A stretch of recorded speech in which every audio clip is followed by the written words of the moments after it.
नमस्ते दोस्तों, मेरा नाम है हिमांशु और स्वागत करता हूं आपका इस नई वीडियो में।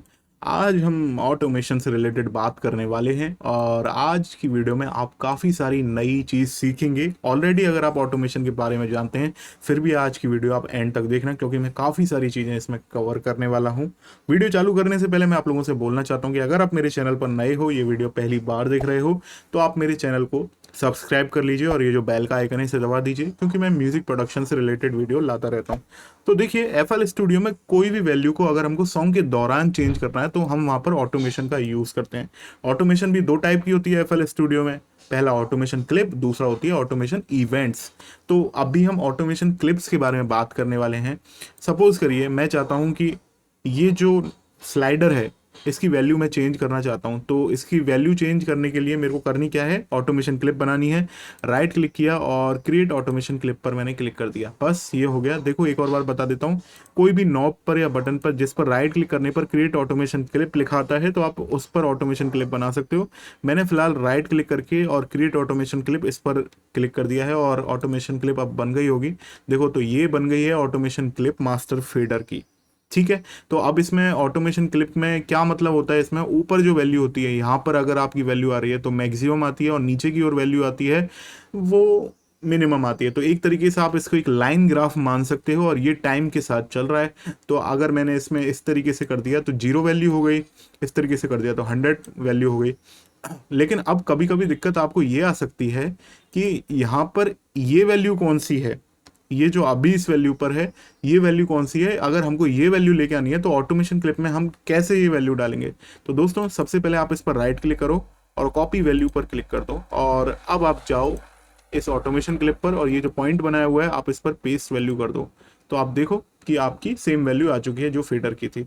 तो इस तरीके से जब भी आपको फेडर को कोई एक सर्टेन लेवल पर लेके आना है, सपोज करो मेरे को यहाँ से चालू करना है फेडर, बिल्कुल जीरो से चालू नहीं करना और ऊपर करना है, तो मैं यहाँ पर कॉपी वैल्यू कर लेता हूँ और इस तरीके से मैं दोबारा मास्टर फेडर में जाकर पेस्ट वैल्यू कर दूंगा।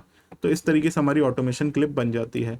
अब इसमें फेडर में आपको और भी ऑप्शन मिलते हैं, ऑटोमेशन क्लिप में आपको और भी ऑप्शन मिलते हैं। जैसे इस तरीके का एक सर्किल आपको दिख रहा है, इस पर अगर आप माउस ले जाओगे तो आपको कुछ एक एरो सा चेंज हो जाएगा। तो अभी इसको आप अगर आप ऊपर नीचे करते हो तो एक कर्व आप दे सकते हो इसमें, जो कि बहुत सिंपल बातें हैं। आप लोगों को अगर नहीं पता है तो उसके हिसाब से मैं बता रहा हूँ। आप राइट क्लिक करके पॉइंट भी ड्रॉ कर सकते हो और इस तरीके से आप उनमें कर्व दे सकते हो अलग अलग। तो जैसे मैंने ये कर्व बना लिए हैं, तो आप अब आप देखो कि अब ये वैल्यू क्या है। आप कॉपी पेस्ट करके वैल्यू डाल सकते हो इसमें, ये भी अगर आपने कॉपी कर ली जैसे, और अगर आपको देखना है कि ये वैल्यू क्या है तो आप यहाँ पर पेस्ट कर सकते हो। तो ये वैल्यू यहाँ पर है। अगर आपको यहाँ पर नहीं चाहिए, कहीं और चाहिए, तो आप अब आप कॉपी पेस्ट कर सकते हो वैल्यूज़ को। तो पहले मैं नहीं करता था, काफ़ी टाइम पहले की बात है, जब मैं बिगिनर था तो मेरे को ये तरीका नहीं पता था, लेकिन अब आप ये ध्यान रखना अगर आप गलत कर रहे थे तो। और अब हम इसमें आते हैं, जब हम इस ऑटोमेशन क्लिप पर डबल क्लिक करते हैं तो यहाँ पर ऑटोमेशन क्लिप का एक इंटरफेस ओपन हो जाता है। ठीक है।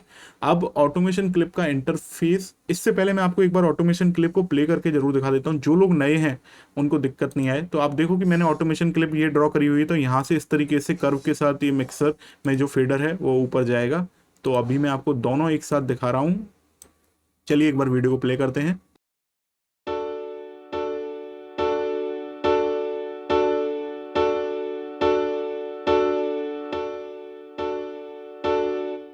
तो देखा आपने, ये इस तरीके से ऑटोमेशन क्लिप काम करती है। अब मैं आपको जो और चीज़ बताना चाह रहा हूँ इसमें, जब आप डबल क्लिक करते हो तो ऑटोमेशन क्लिप का इंटरफेस ओपन हो जाता है। तो इसमें आप LFO वैल्यू भी दे सकते हो।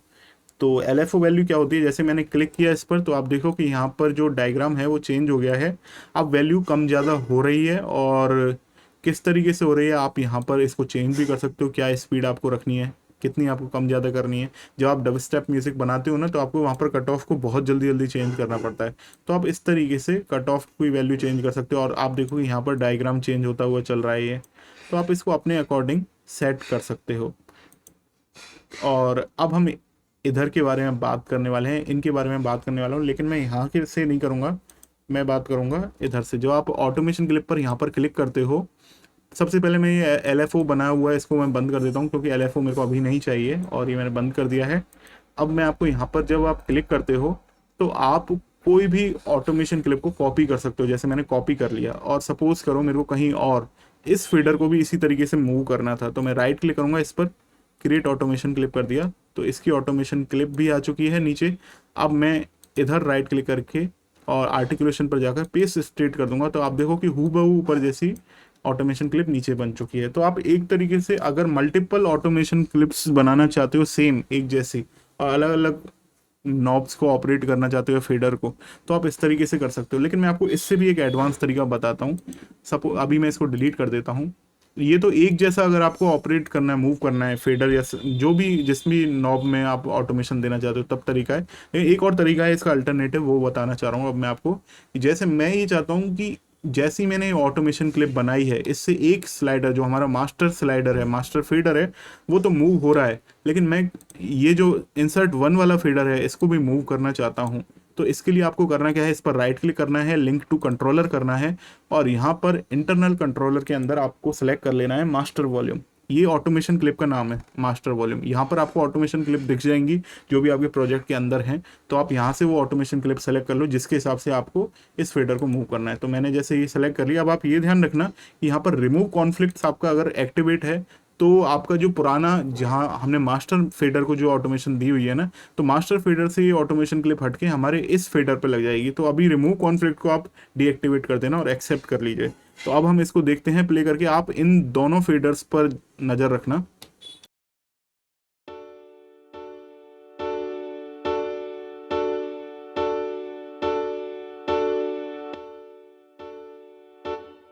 तो देखा आपने, इस तरीके से आप फेडर्स को वैल्यू भी दे सकते हो। एक ही ऑटोमेशन क्लिप के साथ आप इन फेडर्स को ऑपरेट कर सकते हो। कभी कभी ऐसा भी हो सकता है कि जैसे ये ऊपर जा रहा है वैसे ये नीचे हमें चाहिए, हमें अपोजिट करना है।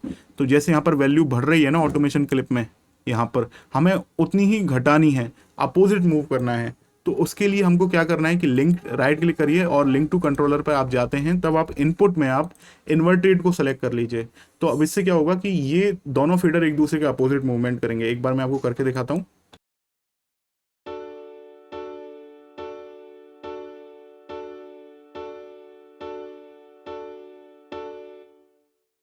तो देखा आपने, इस तरीके से आप कर सकते हो। अब अगर मेरे को ये ऑटोमेशन क्लिप से डी अटैच करना है तो मैं इस पर राइट क्लिक करूंगा और लिंक टू कंट्रोलर पर जाकर मैं रीसेट कर दूंगा और एक्सेप्ट कर लूंगा, तो और हट जाएगा ये फिर यहाँ से।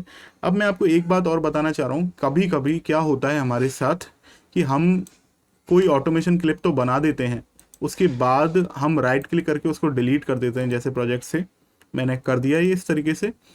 अब मैं इस फेडर की वैल्यू चेंज करना चाह रहा हूँ। जैसे मैं करता हूँ, अभी मैंने ये कर दिया है फेडर की वैल्यू, और अब मैं एक बार प्ले करके दिखाना चाह रहा हूँ आपको। तो देखना ये पुरानी वैल्यू जो मैंने ऑटोमेशन क्लिप से दी थी ना, उसी वैल्यू पर आ जाएगा। देखा आपने, ये ऊपर की ओर आ गया ना। तो अभी मैं इसकी कोई वैल्यू चेंज नहीं कर सकता। मैं दोबारा आपको दिखाता हूँ। तो ये ऐसा इसलिए होता है, जब भी हम ऑटोमेशन क्लिप बनाते हैं तो उसकी एक इनिशियल वैल्यू रजिस्टर हो जाती है हमारे एफएल स्टूडियो में। अब वो वैल्यू हमको डिलीट करनी पड़ेगी अगर मैं इसकी ऑटोमेशन इस वैल्यू को, इनिशियल वैल्यू को डिलीट करना चाहता हूँ। तो देखो मेरे को कैसे करना है। करंट प्रोजेक्ट में आप जाओ और पैटर्न्स के अंदर जाओ और इनिशियलाइज्ड कंट्रोल में आप देखो मास्टर और इंसर्ट वन जो दोनों फीडर्स हैं इन पर ये वैल्यू लगी हुई है। तो मैं इनको सेलेक्ट करता हूँ और डिलीट, राइट क्लिक करके डिलीट इवेंट कर देता हूँ। राइट क्लिक करके डिलीट इवेंट। तो अभी ये दोनों अब फ्री हो चुके हैं। तो अभी मैं इसकी वैल्यू चेंज करूंगा तब भी इसकी वैल्यू रीसेट नहीं होगी। तो इस तरीके से काफ़ी लोगों ने मेरे पास ये तो क्वेश्चन बहुत लोग पूछते हैं कि बार बार रीसेट हो रहा है। तो अगर आपने का कोई भी नॉब है वो बार बार रीसेट हो रही है, एक वैल्यू पर आ रही है, इसका मतलब आपने उस पर कोई ऑटोमेशन क्लिप बनाई थी, वो आपने डिलीट कर दी थी। अब आपको इस तरीके से वो सही करनी है। अब चलो मैं एक और बार क्रिएट ऑटोमेशन क्लिप कर लेता हूँ यहाँ पर, और मैं आपको कुछ और चीज़ और बताना चाह रहा हूँ इसमें। जैसे आप ये देखो कि ये ऑटोमेशन क्लिप है, इसको मैं इस तरीके से राइट क्लिक करके इसमें कर्व दे के मैंने कुछ ड्रॉ कर लिया है, ठीक है। अब मैं इसमें यहाँ पर क्लिक करता हूँ तो यहाँ पर आपको आर्टिकुलेशन मिलते हैं जो कि बहुत इंपॉर्टेंट है। यहाँ पर कॉपी पेस्ट हम ऑलरेडी देख चुके हैं। तो अब यहाँ पर आता है फ्लिप वर्टिकली। तो अगर जैसे मैंने आपको बताया था कि आप अगर अपोजिट करना चाहते हो, है ना, जो अभी वैल्यू है कम हो रही है, जैसे उसको बढ़ाना चाहते हो, और बढ़ रही हो तो उसको घटाना चाहते हो, तो आप इसको फ्लिप वर्टिकली भी कर सकते हो। अभी एक बार मैं आपको ये ऑटोमेशन क्लिप कैसी दिख रही है ये दिखा देता हूँ। तो ऑटोमेशन क्लिप अभी ऐसी दिख रही है। जब मैं इसको फ्लिप वर्टिकली करता हूँ आर्टिकुलेशन पर जाकर, तो आप देखो कि बिल्कुल अपोजिट हो गई है। तो आप इसका यूज़ कर सकते हो, कहीं आपको काम आए तो ये वैल्यू कॉपी कर सकते हो, कॉपी स्ट्रेट करके फिर आप इसको कहीं भी यूज़ कर सकते हो। फ्लिप वर्टिकली करके मैं इसको दोबारा वैसे ही स्ट्रेट में ले आता हूँ।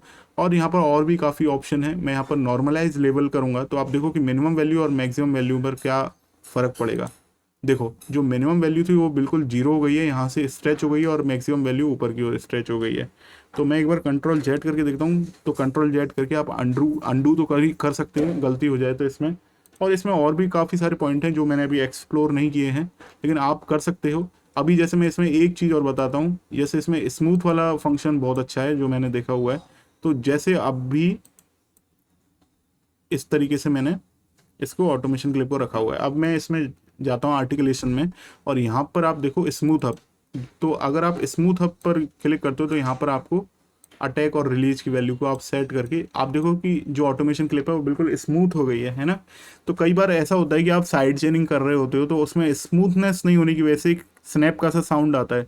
तो अगर ऑटोमेशन क्लिप बनाकर अगर आप वॉल्यूम वाला साइड चेन का यूज़ कर रहे हो ना, तब की बात कर रहा हूँ, तो आप इसको स्मूथ कर सकते हो और आपके वो स्नैपिंग का साउंड चला जाएगा। तो मैं इसको एक्सेप्ट कर लेता हूँ। तो इस तरीके से देखो काफ़ी सारे पॉइंट बन चुके हैं, लेकिन आपकी जो ऑटोमेशन क्लिप है वो काफ़ी स्मूथ हो चुकी है। और भी मैं आपको इसमें फंक्शन बताना चाह रहा हूँ, जैसे टर्न अप और क्रिएट या एनालाइज ऑडियो पर चलते हैं अब हम।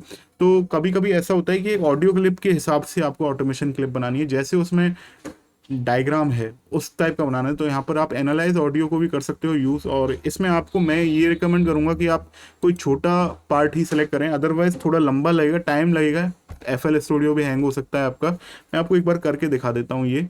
तो मैं अभी सैम्पल्स में जाता हूँ, मेरे पास जो सैम्पल्स हैं, और इसमें से मैं कैश्मीर का ले लेता हूँ कोई भी सैंपल। जैसे मैं क्लैप का सैंपल है, वो छोटा होता है, तो रेगुलर वाला मैं क्लैप का सैंपल ले लेता हूँ इसमें। जैसे मैंने ये सेलेक्ट कर लिया है, तो आप देखो कि यहाँ पर उस क्लैप के अकॉर्डिंग ऑटोमेशन क्लिप बन चुकी है।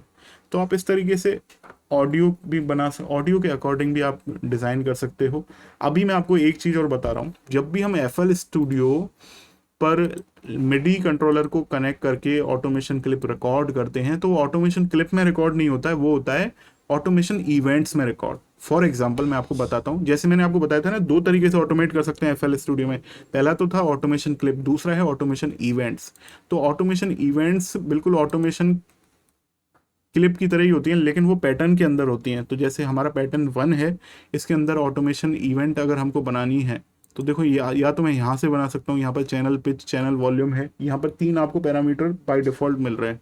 लेकिन अगर मेरे को, जैसे सपोज करो पैटर्न 1 में मेरे को फेडर की ऑटोमेशन इवेंट बनानी है, ध्यान रखना मैं ऑटोमेशन इवेंट बोल रहा हूँ।